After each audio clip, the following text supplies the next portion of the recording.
Now, when things go well for BC sports, man, we got to jump into it. On today's show, baseball has a historic weekend with some big wins over UNC, while women's lacrosse, they stun the #1 team in the country and earn the co-ACC championship.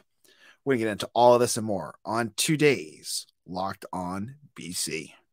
You are Locked On Boston College, your daily podcast on the Boston College Eagles, part of the Locked On Podcast Network, your team every day.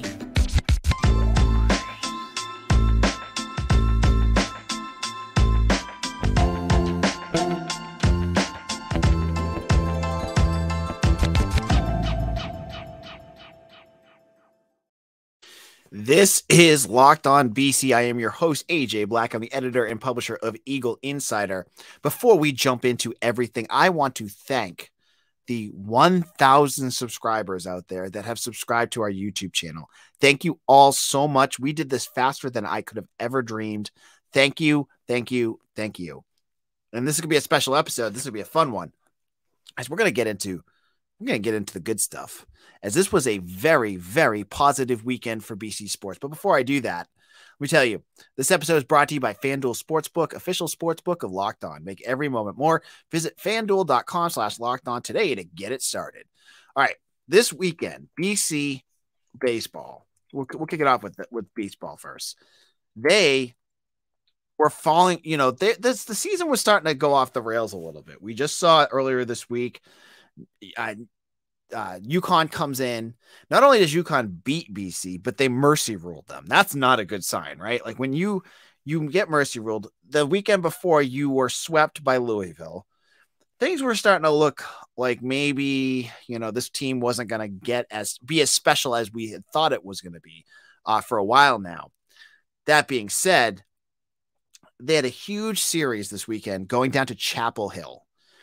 And why was this such a big deal? Well, you figured, okay, they just lost, 4 in a row. You're going to Chapel Hill. You have never won a game in Chapel Hill. Let me repeat that again. Boston College has never won a game in Chapel Hill. Just let that sink in for a second while I tell you what happened this weekend. So you're up against a team that has owned your butt for years. And you go in there, the first game you go in, you're behind, and you have a huge rally. You come back and you win in extra innings. You score on a home run in the 9th inning. You give it right back up to tie it. And then you score 2 more runs in the 10th inning. Again, wow. Your first ever home win against UNC. Win in Chapel Hill. Ever. First win. The second game, you go down early again. You're down 2-1. UNC's pitcher has your name. But again, Chris Flynn, who in this game wasn't like super special because he got himself, like, his kind of MO has been he gets himself in these really bad jams and then gets himself out of it. He got himself out of a bases loaded jam with no outs, and then got out of another jam with bases loaded by only letting in 1 run. And then what happens in the top of the 8th? Cam Larry hits a grand slam to put BC on top. Then the Eagles score 4 more runs in the top of the 9th, and they put away UNC and win 9-4. Again, big hits in the bottom of the 9th by Roche. I think it was, I don't have it in front of me right here. Sorry, yeah, I do. Sam McNulty and Travis Honeyman. So they score, what was it?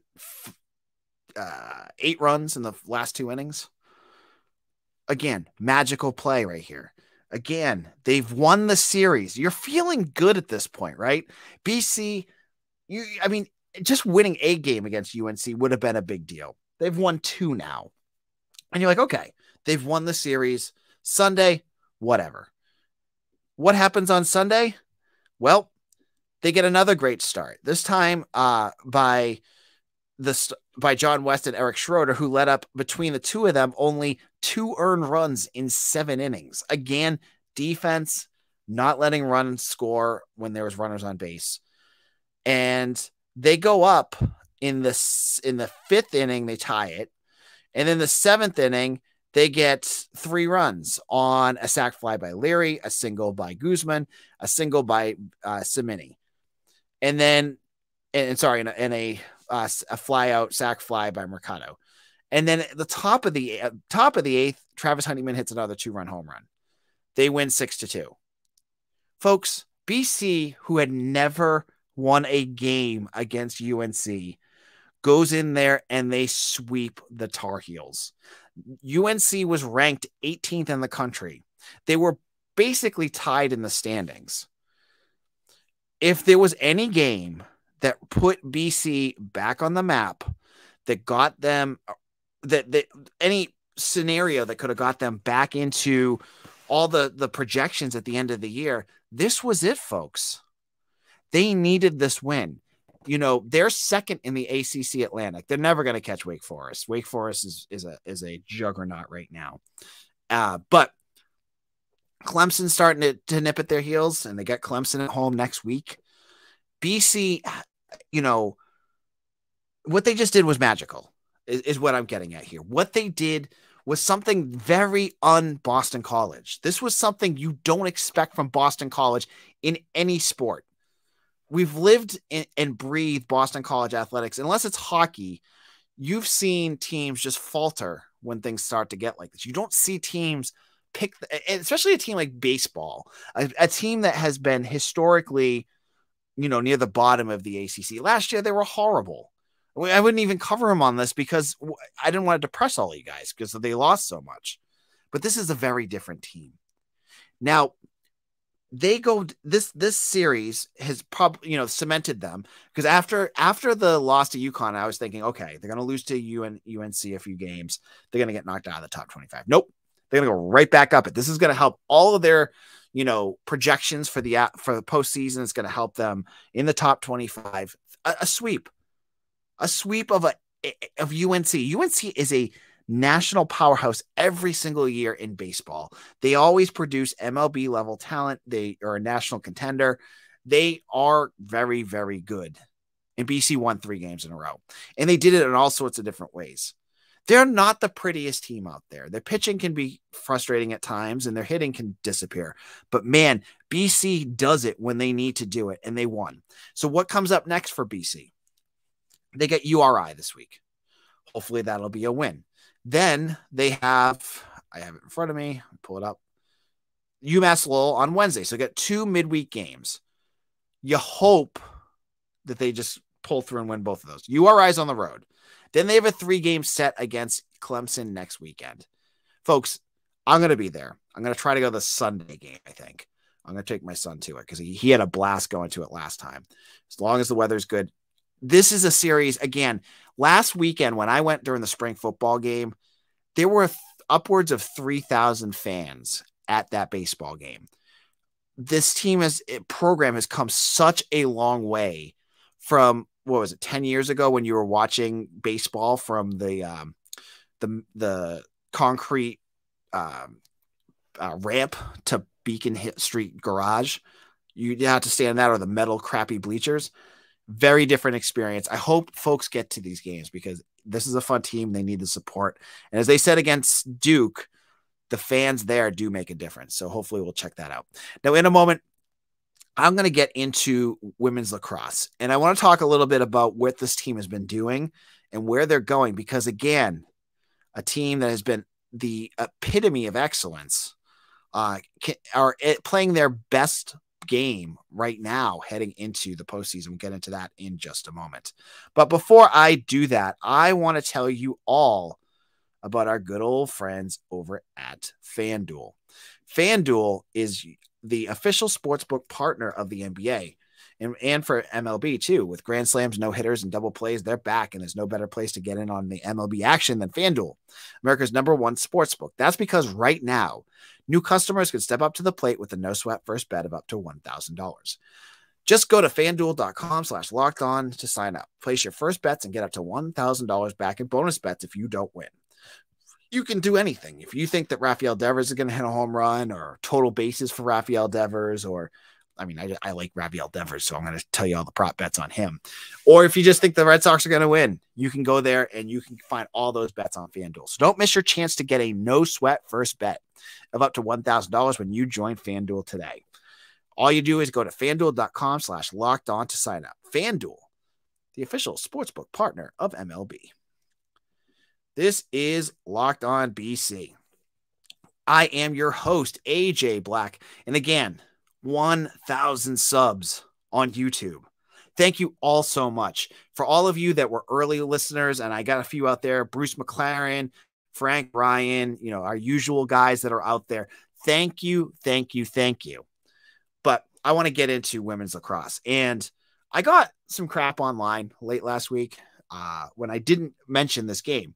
Now, on Thursday night, BC women's lacrosse played Syracuse in a game that was played while I was recording.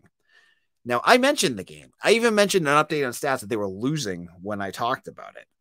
But I can't like someone was like, why didn't you talk about the game? I was like, well, I was recording when the game was being played. And unfortunately, I have other jobs and things I got to do, and I can't just wait and record it 10 or 11 after a game ends, especially for something that's not something I really cover. And I'm going to be honest with you, I don't cover women's lacrosse. This is not going to be a segment where I get into the ins and outs of women's lacrosse.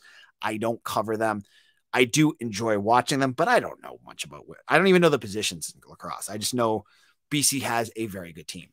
And on Thursday night, women's lacrosse won their 7th straight game, which in itself is a big deal. They play a pretty truncated season, right? Their seasons are not like they only played 16 games, but they've won 7 in a row. And they haven't lost at home. But they went on the road and they played the number 1 team in the country, Syracuse. And why was this? This ended up being a monumental win for the ladies, as they came from behind on the road against an undefeated Syracuse team to win 17-16. Okay. And with this win, they became ACC co-regular season champions and the top seed in the women's lacrosse championship.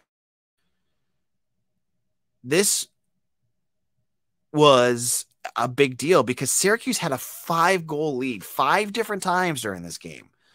And then with 8 minutes left, it was all Boston College. BC just jumped out and scored 5 of the last 6 goals and put this game away. And so, shout out to Belle Smith, who started the run, Courtney Weeks, who had some big shots at the end. And then it was McKenna Davis. I want to make sure I got her name right, who hit the game-winning goal to win it. A lot was made of this team when Charlotte North was here because she was an otherworldly talent. She had some really talented players around her. There some of the girls that are there right now. Jen Majid's there, and some McKenna Davis. These players were all there when Charlotte was there too. It feels like they don't get the credit that they deserve. That when Charlotte was there, but this team is playing exceptionally well right now. 7 wins in a row. And they're heading into the ACC tournament. And I don't have, let me see if I can schedule who they're playing against. They're playing Duke. They play number 9 Duke on Wednesday in Charlotte, North Carolina. So that's going to be a big game for them.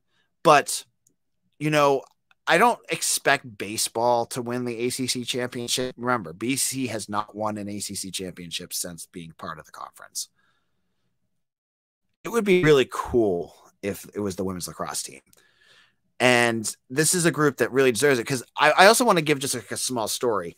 When I was at the spring football game, there were 2 teams I saw, and it was because of the schedule. I saw tons of uniforms for us. So obviously a lot of football uniforms, but there were a ton of kids there wearing women's lacrosse jerseys. I saw Charlotte North jerseys. I saw Belle Smith jerseys. Just BC women's lacrosse jerseys. It is a huge sport right now. This is a sport that deserves a lot of attention And I know I don't give it a lot of attention, and I own that. I do mention them when I can, but I think this is going to be a fun period again. This is hardware season for these folks. This is trophy time. Can the women bring home the ACC championship? They're going to probably be, I saw someone put up the number 2 team in the country behind Northwestern heading into next week. They are very much on track to potentially make it to another title game. They're deep, they're talented, they're playing the best lacrosse of the year right now.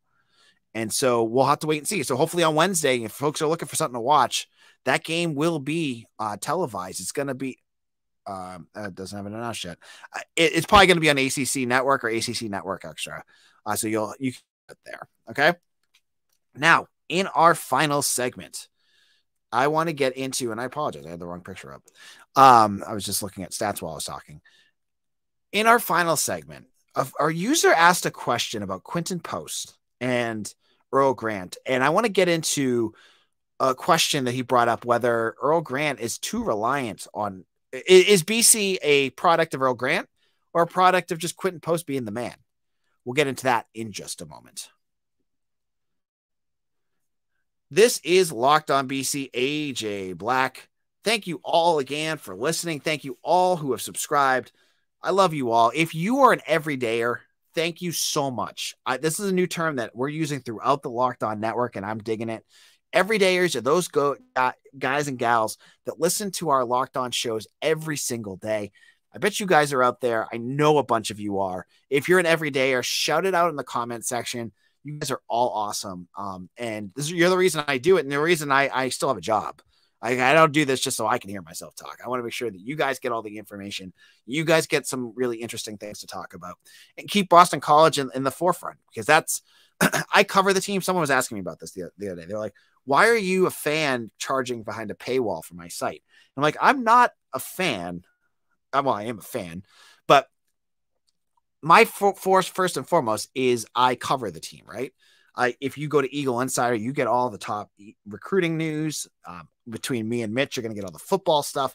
And on this podcast, I give you the analysis and information. And I like to do it, if this is your first time listening, I don't want to sound like no offense to some journalists, but they sound like a robot, like reading off like press releases basically when they're on a podcast. Boring. I'm not getting into that, right? That is not what I'm here to do. I'm here to give you some life, to give you something fun to talk about, and I hope you enjoy it. We are over 600 episodes now. Now, part of doing this is I get lots of questions, and I want to shout out my man Josh, who shot me a message, and I totally forgot to respond to it. And he asked me this question, and I want to get to it. He said, AJ, thanks for all your hard work. Love the daily podcast as much as I've enjoyed the enthusiasm about BC basketball these past few weeks. This was back in March. Again, I'm sorry, Josh. Impressive wins and even got themselves into discussion about the postseason. Yesterday's game demonstrates what I feared the most, that Earl Grant is not, in fact, building a program, but the team is entirely reliant on one player. And when that one player leaves to pursue NIL money next year or to the NBA in 2 years, the team is going to be terrible. Would love to hear you discuss your thoughts on Monday's show. Thanks, Josh. Cheers, Josh. So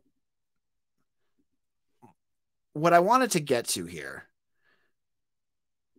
is that thought, because I think it's a really interesting thought, right? We saw last year, without Quinten Post, BC basketball was bad.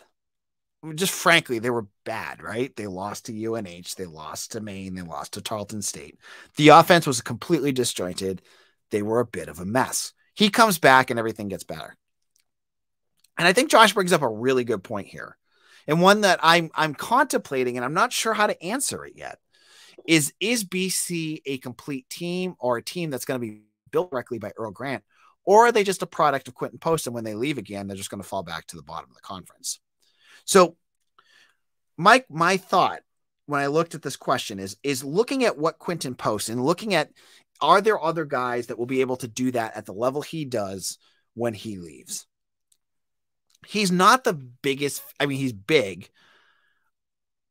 So he's a 7-foot center that shoots. You're not going to find another one on that roster that's going to be a big center that's going to shoot 3-pointers. That's not going to be. I mean, first of all, that's going to be a part of this game that you're going to have to really search for to find someone who can do that. But finding someone who could shoot 3-pointers, I think they have some guys that can do that. Donald Hand really is going to be that guy. And hopefully if Jaden Zachary can be more consistent in 2023, and he had his times, but there were times where he didn't look the same as he did the year before. But he was a pretty good 3-point shooter his freshman year. You've got some guys there that can shoot. Donald Hand, you missed all last year, so we didn't get a chance to see that. To be frank, I'm not sure how much we're going to see him in the beginning of next year. He's coming back from a pretty severe injury, and I'm not sure how long that will take for him to come back. So that's one piece there. Defensively and rebounding, I think he's replaceable. I don't think he's he's good on defense. I don't want to give him any crap for that, but I'm a big fan of Devin McLaughlin, and I think some of the guys that they're bringing in, guys like Armani Mighty, Jalen Hastings, Elijah Strong, are going to give you different aspects of what post does. I think Hastings and Mighty will give you the defensive piece plus what post had. I think they'll be better than post defensively. And I think Strong could be a plus in offense, not to the level of what post does, but I think he'll give you more on the offensive side of the ball. I think this team, the biggest worry I have when post leaves is who's going to be your go-to scorer.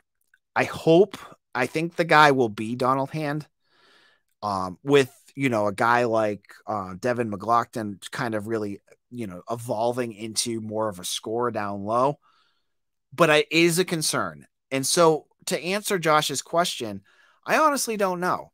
And I'm going to have to wait and see. And I think it's a valid question to ask. I think it's something we're going to have to wait until after post leaves to see how this roster is constituted, to see if this offense just completely goes off the rail like it did here, or if really there are pieces there that just needed to develop that will bring this team to that next level. But again, that'll be a question we'll have to wait and see, because I'm not sure. I could make an argument either way. And I kind of just did. So that's my thoughts there. But great question. If you have questions, hit me up on Twitter. Put them to me in my DMs at AJBlack_BC. I don't have the blue check mark anymore. I honestly don't care. But you can find me. I mean, not hard to find. I got 8,200 followers or something like that. Find me there. Last quick news break for you is that TJ Bickerstaff, former BC forward, just transferred to James Madison. So it'll be his third school. He came from seasons at BC, and he's going to James Madison.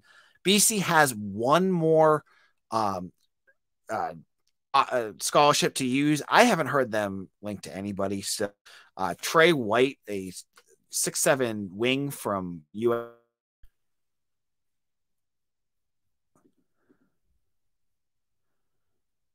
Sorry, I'm having technical difficulties.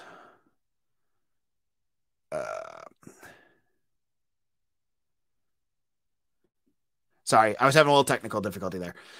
He has like 20 other on his list, so I'm not sure where that is. Now, I'm going to wrap you all so much for listening. Thank you again. Hit that button, hit the like button on this video if you liked it. We'll see you again soon. Take care.